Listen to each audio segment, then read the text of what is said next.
Raphaël Lerfer, je suis psychiatre, psychothérapeute et auteur de différents ouvrages.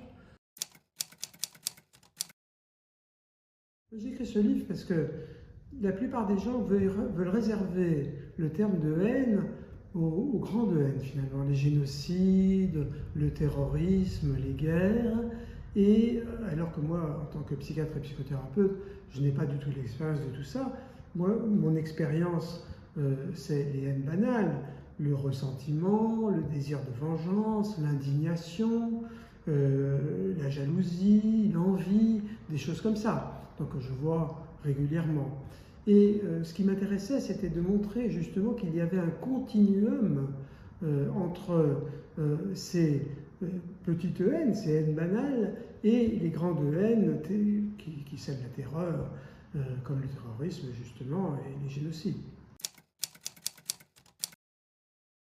La première chose qu'on peut dire, c'est que nous ne sommes peut-être pas les seuls à connaître la haine sur la planète Terre. Les primates, et en particulier les chimpanzés, ont beaucoup été étudiés de ce point de vue-là, et on s'est aperçu que les primates menaient des guerres. Les bandes de primates pouvaient s'attaquer à une autre bande de primates pour pouvoir piquer leur territoire, et pouvoir donc agrandir leurs ressources et pouvoir s'étendre plus. Et puis aussi à l'intérieur des bandes de primates, des bandes de chimpanzés, il pouvait y avoir des luttes pour le pouvoir qui ressemblaient quand même terriblement à un règlement de compte pour au quai Coral. Et ce qu'on peut dire quand même, c'est que nous sommes, à l'intérieur de nous, il y a deux forces finalement. Il y a une force d'attachement qui consiste en sentiment qu'on a vis-à-vis de sa mère, pour commencer, et puis de son groupe, de sa famille, de son groupe social, de sa bande, de son clan, à ces idées-là, et elles font partie de nous et nous représentent. Et puis nous avons une deuxième force en nous, qui est une force d'exclusion. Il y a des choses que nous ne voulons pas, il y a des choses que nous n'aimons pas, il y a des choses que même nous détestons, il y a des choses que nous haïssons. Nous ne les voulons pas à l'intérieur de nous et nous les combattons parce qu'elles nous déplaisent profondément. Ça, c'est la haine. Et finalement, pour se construire, pour s'autonomiser, pour être un véritable individu, pour s'individualiser, pour s'individuer, il faut à la fois avoir cette force d'attachement et aussi, en complément, cette force d'exclusion qu'on appelle la haine. On ne peut pas supprimer la haine. La haine nous est constitutive. Nous avons tous de la haine au fond de nous, et ça, nous n'y pouvons rien. Et ça ne pose pas de problème en soi de haïr de certaines personnes. Ce qui pose problème, c'est le passage à la violence. Alors, je vais vous donner un exemple. Prenons par exemple ce qui se passe sur les réseaux sociaux. Eh bien, des personnes qui sont fragiles, qui sont en mal d'appartenance, qui ont du mal à se construire positivement, vont trouver sur les réseaux sociaux la possibilité d'adhérer à des groupes, de pouvoir finalement faire groupe, de pouvoir avoir pouvoir s'attacher à d'autres personnes. Et à ce moment-là, eh bien, donc elles sont contentes, elles likent tout ce qui se passe. Il faut toujours liker pour montrer qu'on est dans le groupe. Et ce groupe, ce qu'il faut bien comprendre aussi, c'est que les réseaux sociaux aujourd'hui sont anonymes. Sur les réseaux sociaux, vous n'êtes pas une personne, vous êtes juste le membre d'un groupe. Et ce fait-là, que vous soyez anonyme, eh bien, ça permet de fonctionner comme un effet de meute, si vous voulez.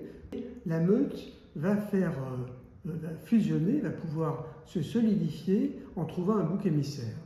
Et c'est bien c'est à quoi on assiste sur les réseaux sociaux. Eh bien, les meutes de personnes trouvent un bouc émissaire et à partir de là se serrent les coudes pour pouvoir l'abattre. La haine peut se civiliser, on peut avoir une action sur la haine pour que cette haine ne dégénère pas. Et la première chose, c'est qu'il faut prendre les enfants au berceau si on veut pouvoir civiliser la haine. Il faut pouvoir faire dès l'école primaire, disons, des cours d'instruction civique. où on va valoriser la société dans laquelle nous sommes. Aujourd'hui, nous ne valorisons pas la société dans laquelle nous sommes. Et pourtant, cette société, elle nous offre beaucoup de choses. Nous avons la liberté d'expression, nous avons la liberté d'opinion, nous avons une certaine solidarité. On a un système de santé qui est quasiment totalement gratuit. Nous avons une éducation qui, elle aussi, est gratuite. Nous avons une justice. Ça compte et ça n'est pas valorisé. C'est un peu dommage. La deuxième chose, c'est chez les enfants, toujours, développer l'esprit critique et leur apprendre, par exemple, à décoder les médias. Et c'est important de pouvoir comprendre comment ça marche et ne pas se laisser subjuguer par les médias. Donc il faut leur apprendre, ça s'apprend.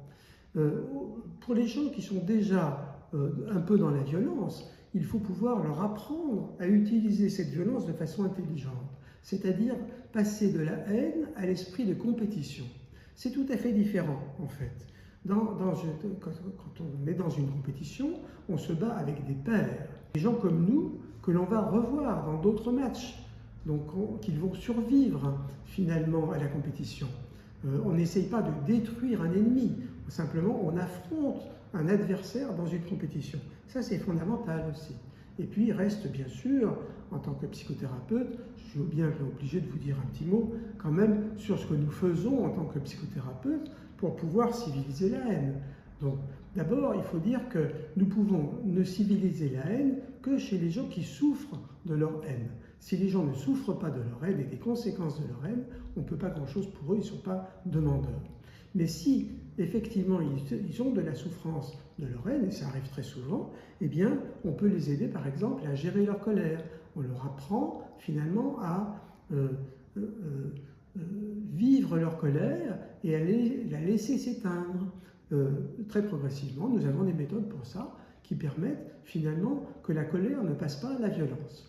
Et nous avons aussi une chose qui est vraiment tout à fait fondamentale pour les gens qui sont des haineux, c'est leur apprendre à exprimer leurs émotions et leurs sentiments, ainsi que leurs idées, leurs croyances, et ainsi de suite.